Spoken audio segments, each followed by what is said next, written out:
Hello again. I'm John Turzak, and welcome back to The Seasoned Cook. Today, I'm going to answer the question of how I make my what I call drunken fruit compote. This is another one of those continuing lessons in simple fresh fruit preparations that I love. So what I'm starting out with here is about a cup of raspberries, a cup of blueberries, a cup of strawberries that I cut in half, and a cup of sliced fresh peaches. And I'm going to start by, when I say drunken, I mean drunken. I'm going to start by putting a cup of Madeira wine, that's rainwater,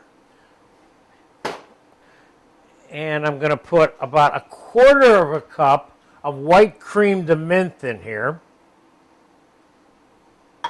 I'm going to put about 2/3 of a cup or a half a cup of orange juice in here. And I'm going to put some orange zest in here. Probably about half of this orange. This is a nice big orange. Could you put lemon zest in here? Yeah. Are there other fruits you can use for this? Generally speaking, I've tried many other fruits with this formula, and this combination here seems to work the best. In a couple of restaurants that I've had, I've made this in bus pans and served it, and people love it. It's a great summer item. And we're going to serve it today in a little bit of a wine goblet glass in the form of a dessert. Part of the reason I'm serving it in a wine goblet glass is because it's got so much wine, and you can drink that at the end of that, you see? So I'm going to mix this together. It just doesn't take a lot of work to do this now. Let's just see what that tastes like before I decide.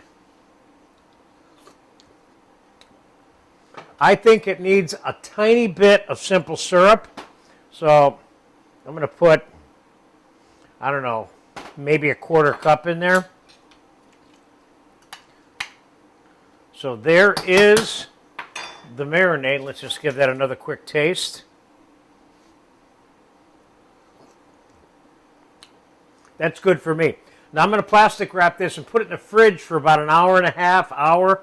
You could eat it right now, but I don't recommend that you make this a day ahead because the strawberries tend to get discolored in the Madeira sitting overnight. But an hour, 2 hours, 3 hours, 4 hours, 5 hours ahead, no problem.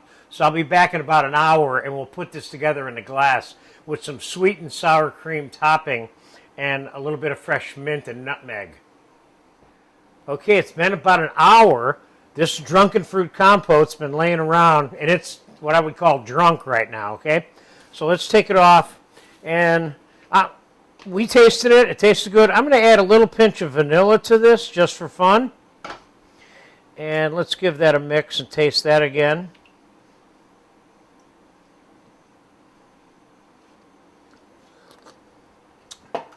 Nice, nice, nice. Okay, let's get some of this into a wine glass.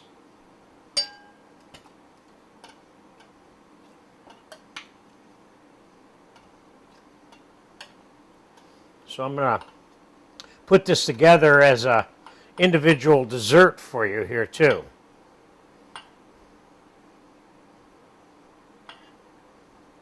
So you want to make sure there's some booze in there so that there's something to drink after you get through eating the fruit.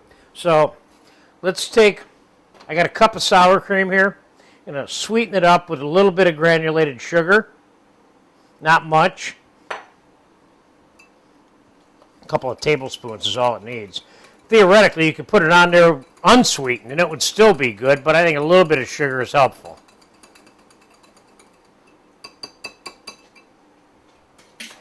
Then let's put a dollop of this. Let's taste that real quick. Beautiful. Let's put a dollop of that sour cream on top. That's probably enough. I'll put another smidgen on there. And let's take some fresh mint. Now, some people would argue put a sprig of mint. And sprigs of mint are nice, But chiffonade of mint is, to me, a little bit more practical because it becomes part of the eating process, where a sprig is kind of just there for beauty, if you will. I'm going to put a little bit of ground nutmeg on top of the sour cream, not much, and some of this mint chiffonade on the top. Would you want to serve a little plate of cookies on the side of this? You might want to. So there you go. There's my drunken fruit compote, as I've come to call it, because you can drink it after you eat it. Enjoy this if you get a chance.